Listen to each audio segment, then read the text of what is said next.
Il était l'architecte de la première grande victoire de la France sur la scène du football international. Michel Hidalgo, sélectionneur de l'équipe de France, s'est éteint chez lui hier à Marseille à l'âge de 87 ans. Il était malade depuis plusieurs années. Michel Hidalgo restera l'homme qui a offert la première victoire dans un championnat d'Europe au bleu. C'était en 1984, Louis Amar.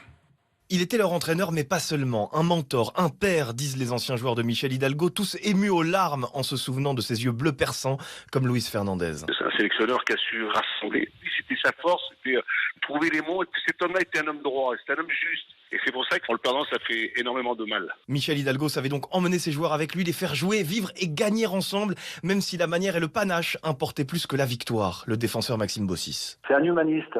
Quelqu'un pour qui le résultat n'était pas la finalité, mais c'était surtout pour lui le plaisir de jouer ensemble avec un football chatoyant. Et ces méthodes auront mis en lumière le foot français qui végétait dans l'ombre. C'est là le grand héritage de Michel Hidalgo, selon son capitaine de l'époque, Michel Platini. Le football dans les années 60-70 ne représentait rien. On était des sportifs, on n'était pas grand-chose. Et lui, il a donné ses lettres de noblesse au football grâce aux résultats de l'équipe de France notamment. Inconsolables hier, les protégés de Michel Hidalgo regrettent de ne pas pouvoir assister à ses funérailles, mais assurent qu'ils se retrouveront une fois le confinement levé pour un dernier hommage.